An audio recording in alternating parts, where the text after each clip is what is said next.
Autumn in upstate New York is famously accentuated with colorful, changing leaves falling in the crisp air. This is as true today in Greenwich, New York, as it was in the fall of 1889, when the lifeless body of a 19-year-old Irish local servant girl was found in a pond near a small stone bridge, less than a mile from the home she was employed in.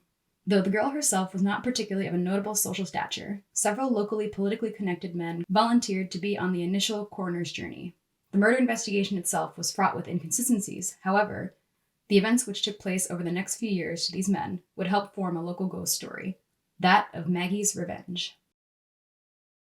Hi, I'm Abby, and welcome back to my YouTube channel, 1 Minute Off. So, a few years ago, I did a video on the case of Hazel Drew, a murder case from 1908, which, if you didn't know, inspired Mark Frost to write Twin Peaks. Go check out that video if you're interested on that, because there's new developments in that story that I haven't talked about on here, so maybe I'll make a video about that soon. One of the comments I got on that video encouraged me to look up this story. So I went out and bought the book that this commenter suggested, and I was immediately interested. In honor of the spooky season, I figured it would be a perfect time to cover it. I always find vintage cases like these really interesting for several reasons. One, as I talked about in my Hazel Drew video, the only way people would, hear about murders like this during this time was through local newspapers and gossip. So in a case like this, where a pretty young girl is found in a pond, there are obviously going to be a bunch of, men talking about her virtue. Always fun to see how far we've come in feminism, right? Small towns such as Greenwich, New York at this time are very, very tiny and incredibly tight-knit in the sense that, bad gas travels fast in small town. So this sort of thing becomes a pretty quick game of telephone when something disturbing happens to disrupt the status quo. Two, there was no forensic or DNA evidence at the time, or none that was really fully developed. No exact protocol for what to do when you find a body. I.e., we can look at this case, 2020 in hindsight, thinking that maybe if no one disturbed the scene initially, we'd have more things to go off, had the crime scene not been disturbed by people who didn't probably mean to disturb it. This means that a lot of these cases in this time are dependent on personal experience and confessions more than anything else. This can also mean wrong convictions and letting someone get away with it. The most frustrating thing, of course, is, barring some incredible miracle discovery, we'll probably never actually know what happened. This is a story of potential murder, of men taking advantage of women and the local political system, and maybe even the revenge story of a ghost. Though everything that happened that I'm going to talk about today is fact and did happen, you can still visit the gravestone today. The question of whether or not there is a connection between the death of this young girl and the death of these local men remains up to the local community and now you watching this video. Maggie Horrigan was a young, pretty Irish servant girl who lived and worked in the house of Dr. J. Herbert Reynolds in the town of Greenwich, New York in the late 19th century. Born in Cambridge in 1870, not much is known about Maggie's early life or how she arrived in the small upstate town of Greenwich. At the time, the town was thriving in the cotton industry, making underwear and paper in the mills which dotted the town. Saw and grist mills would also become part of the complex on the Battenkill River. The Reynolds lived on a family farm, and Maggie was hired as sort of a farmer's wife. Her daily duties would include fetching water from the well, building the morning fire, and cleaning and cooking meals for the family. She would also spend much of her time weaving yarn that came from the mills into cloth. She was described as a devout Catholic who attended church every Sunday, which was pretty regular for this part of upstate New York at the time. She had a good circle of friends, and everyone who personally knew her said she was a really hard worker and an overall very pleasant person. And there was no indication that she was ever planning in any way to take her own life. On Friday the 18th of October in 1889, Maggie made plans with 3 of her friends to walk to the post office, which was indeed for picking up mail, but during this time also kind of served as time to gossip with the neighbors and your friends. And she was usually done with her chores by 6:30. She arranged to head to a local grocery store to pick up some milk, like she always did. The Reynolds testify hearing her making these arrangements and actually finding fresh milk waiting for them that night as well. However, though she was usually a pretty punctual person, Maggie didn't show up for this walk with her friends. A lot of people in the town, again, a very close, tight-knit town, would see Maggie with her friends walking to the post office very often, and it was notable that she wasn't there. And then something happened. The town of Greenwich is an idyllic vision of upstate New York. A former mill town near the border of New York and Vermont, Greenwich was one of the many small hamlets strewn about the area, which was experiencing infrastructural changes brought about by the Industrial Revolution. For example, the old watermills were becoming dams, and the gravel highway between Greenwich and Middle Falls needed repairs for more traffic. Reuben Stewart, who was the foreman in charge of the construction crew as well as the president of the village legislature, effectively the mayor, was preparing for the day of work near a pulp mill when he noticed a woman's hat and sack, a type of shawl, resting neatly folded on a log nearby. For some reason he felt nervous, but he was unable to see anything too weird in the creek, so he traipsed his way down to the small lower mill pond, which measured only about 20 feet across and 23 inches deep. Stewart and the 2 men with him realized with shock that what was floating in the shallow pond was the face-down body of a young woman, her undone hair spilling over her head. Not wanting to step into the freezing water, Stewart used a rock to step towards the body and gently turn it over. This is, of course, the part where we're like, hey, maybe don't disturb the scene. But again, they didn't know. Maybe. It's 1889. Seeing that she was beyond help, Stewart placed her body as best as he could back into the pond, saying later that he felt that he didn't have a right to pull it out, after, already messing with it. This, along with innumerable other details about this whole investigation, would be consistent with a really strong Catholic feeling of superstition, an aspect which would really punctuate this case with religious fallacy. It was 11 a.m. when the phone call was made to Sheriff Samuel Skiff, who then phoned Coroner John Millington. The body was removed by two men, William Wilson and Dick Welch, the former of who would play a very intriguing part in this story. By the time Stewart had relayed the events and found his way back to the crime scene, the body had already been removed, but a crowd of locals had already gathered to see what was going on. Eventually, it was confirmed that the girl in the pond was a local 19-year-old Irish servant girl named Maggie Horrigan.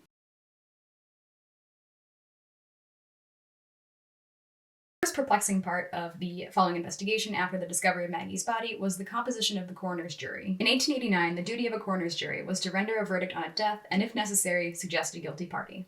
A coroner was permitted to select the members of a jury without authorization from any other official. So many times this would often just be, witnesses who were at the crime scene or people who knew the person in question. Coroner Millington's jury took significantly longer than usual to form and would involve several local influential men. These would be James Lavac, Ahmad Griffin, A.A. Young, A.A. Norton, Archie Daisy, H.C. Morehouse, John Brooks, and Dr. S.W. Scott. Lavac was a well-off salesman who lived in one of the nicest houses in one of the nicest areas in Greenwich. He was neighbors with Brooks, and they worked as treasurer and manager of the new Consolidated Electric Company. Griffin, an auctioneer, Daisy, the teller of the First National Bank, and Young, a contractor, all lived in the same nice neighborhood within 2 blocks of each other. Morehouse was the editor and publisher of the People's Journal, the hamlet's only newspaper.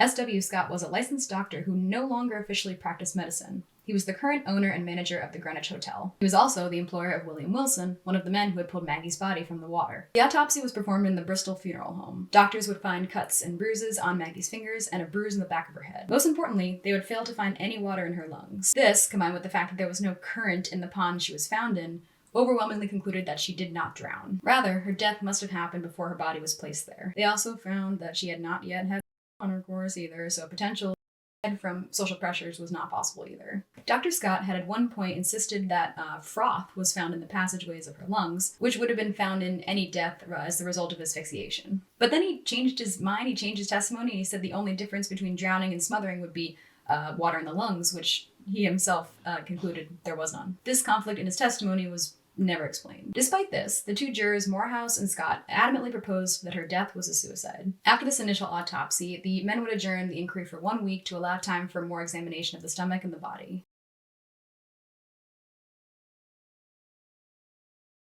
On Saturday the 26th, the inquiry resumed underneath Washington County District Attorney Edgar Hull and witnesses Dr. Scott and Dr. George Murray, who had assisted with the initial autopsy, followed by Reuben Stewart and William Wilson, for some reason. Each recounted their eyewitness testimonies. However, Wilson was questioned more thoroughly by the jury than Stewart, questions which did involve why he was present at this very autopsy. The inquiry would then adjourn until the following Monday, as some were still not convinced that the manner of death was actually drowning. Scott, however, would still insist that Maggie drowned, even though, again, no water in her lungs, nothing to indicate that she had taken her own life by anyone she knew.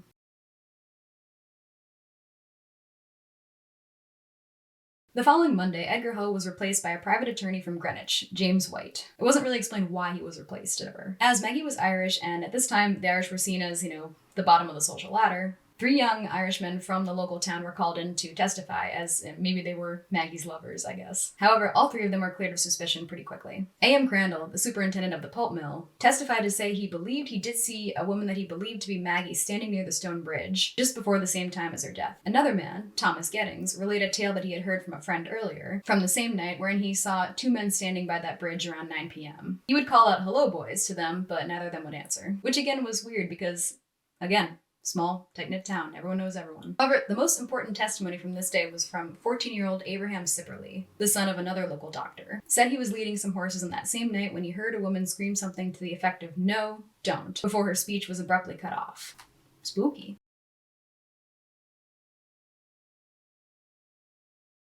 The next Saturday, the inquiry continued after a second autopsy was called. Dr. Jones was called in as an expert post-mortem examiner, and he would explain that he felt the abrasions and bruises on Maggie's head, arms, and fingers would indicate that she was restrained by force. Upon a second viewing of the back of her head, Dr. Jones would confirm that a severe blow to this area of the head would cause immediate unconsciousness and, if untreated, would be fatal. Jones's testimony would be vital in proving that Maggie did not drown, Rather, she had experienced physical violence before her death. When asked why the head wound was not found during the initial autopsy, Dr. Murray would say that autopsies were only performed until a cause of death was determined. And since the generally accepted theory pushed by Dr. Scott was drowning, he felt no need to examine the body anymore, which is freaking crazy to me. But again, it's a different time, I guess. Several women were also called to the stand. One was Maggie's best friend, Julia Nolan, who stressed that Maggie would never walk alone at night as she was afraid of the dark. Julia and Maggie were often seen going on walks together every day, but Julia said that Maggie always wore her work clothes and wouldn't really dress up for these walks. She'd also say that Maggie always wore her hair in a roll fastened with a hairpin through the sack,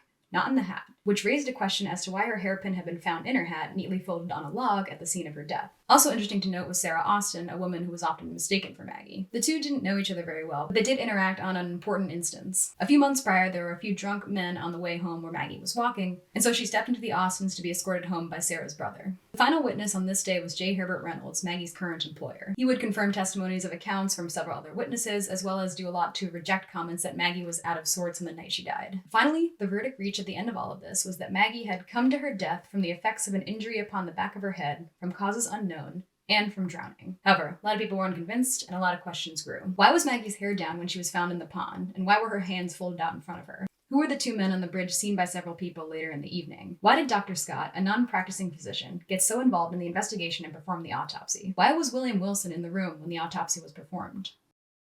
This confusing case rocked the town of Greenwich and would end up making national headlines. The public inquiry took 2 full weeks, and at the end there was just no leading suspect in the case. The coroner's inquest ended with a really clear verdict of it may or may not have been murder, though some saw this as, pretty inconclusive. The popular theory around town was that Maggie's death was a murder.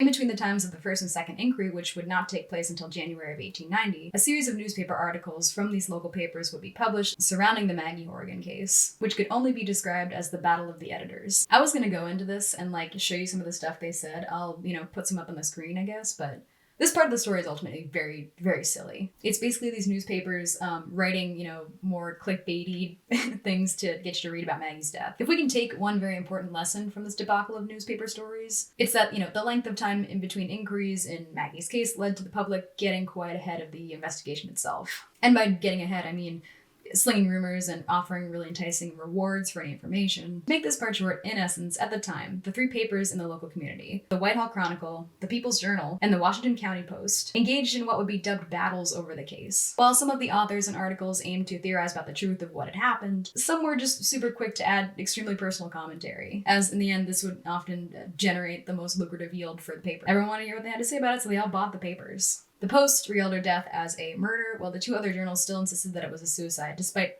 mountains of evidence. The object of this verbal war was twofold. The first was, purported as developing a theory as to what actually happened that October night. And the second, and much more important to these guys, was, for the papers to start a barrage of slanderous comments toward each other. Because ultimately, this conflict and personal attacks between editors led to a large increase of people buying papers. As a murder case is a little bit more interesting than standard local news or, the weather. So people would buy the Chronicle or the Journal to see what one editor had written about the other one, and so on and so forth. But finally, we get to the second inquiry.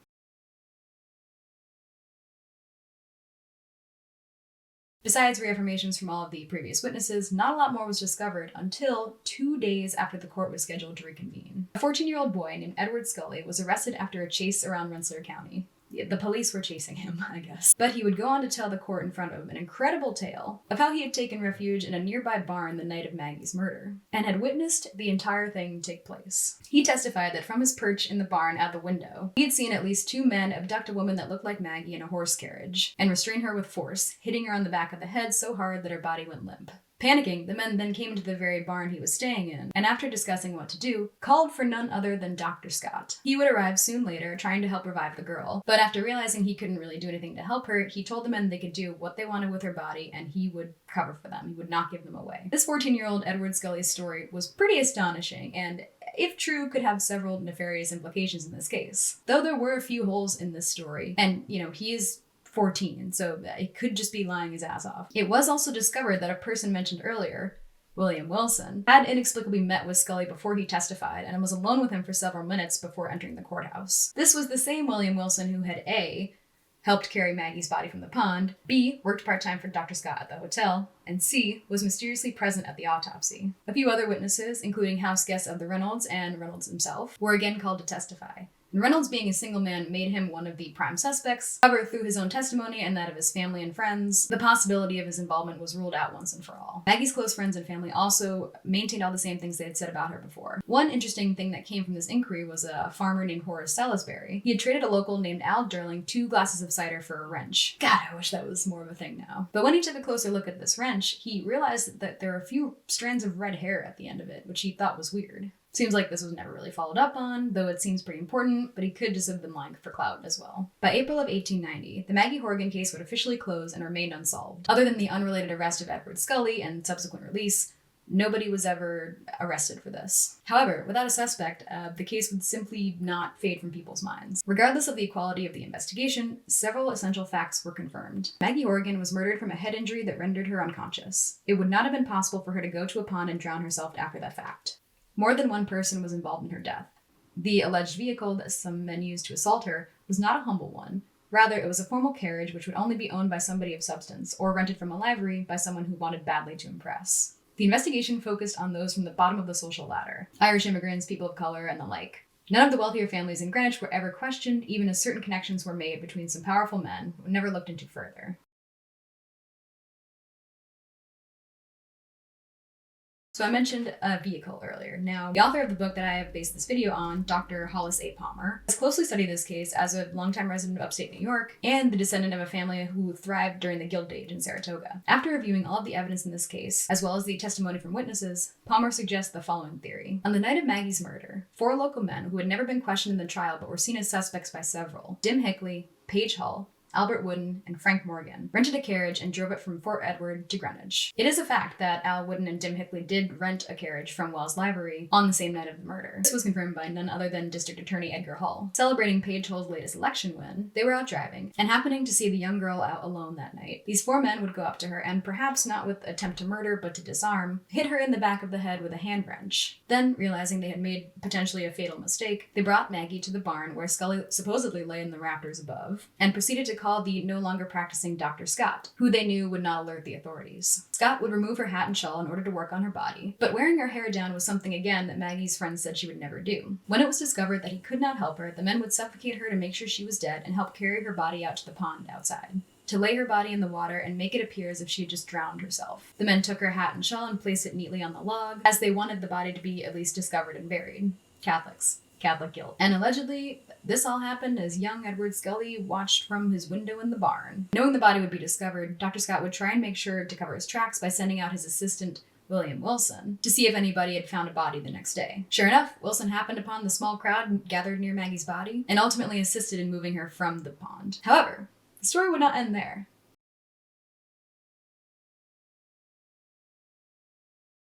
Rather, it would continue a few years later with a string of mysterious deaths of the very suspects in Maggie's case. If you believe in paranormal revenge, the theory that this author proposes is especially interesting given the events of what would happen. There have been rumors that Dim Hinckley was the one driving the carriage that night, and he would have been most familiar with the roads in Greenwich as a longtime worker in the Thompson Mills. On April 2nd, 1895, Dim Hinckley would die of tuberculosis. It was rumored, too, that on his deathbed, he would confess to his involvement in Maggie's murder. It was a customary, Catholic belief at that time that if you confess on your deathbed, you'd still go to heaven. So this is pretty believable to me. Just 3 weeks later, Frank Morgan was discovered by his own son in the rafters of the family's barn. He had unalived himself due to feeling ill as of late. Morgan, in addition to being a suspect, was also Hinckley's next-door neighbor in a very, very nice neighborhood in Greenwich. Then on June 9th, 1895, an employee of the pulp mill in Fort Edward discovered a male body floating in an eddy down by the river. The body was later identified as Paige Hull, who had actually been reported as missing several days prior. Then again, only 3 weeks later after the death of Hull, Albert Wooden was struck and killed by an oncoming train. Wooden, in addition to being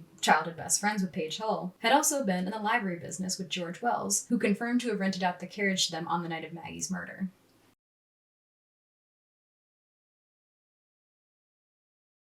The story is so complex and so full of mystery, and there are so many suspects that were just never arrested or even tried. And it serves as, yet another frustrating example from the 19th and 20th centuries of murder cases that will never be solved. Maggie's is made all the more fascinating by these connections between these local men who she didn't interact with on a daily basis, and their subsequent deaths within months of each other 5 years later. I would seriously recommend getting this book if you're interested in this at all, because there's just so much more that I could not fit into this video. It's not a lot of information out here on this case. It's really just this book and one website that I'll link below. It's so easy to speculate on stuff like this because we're never gonna know what happened. As for me, I'm definitely, in the camp of leaning towards the fact that it was absolutely murder. I think there's a little question about that. I would like to know more about this Dr. Scott character and, his involvement, like why did he not practice medicine anymore? And how he seems to just have faded out of the limelight after the trial ended. However, when it comes to the death of these suspected guys, I'm sort of like a, rule out all the logical possibilities kind of person. But this one, it's kind of stumping me. One hand, it could be Maggie's ghost out for revenge, right?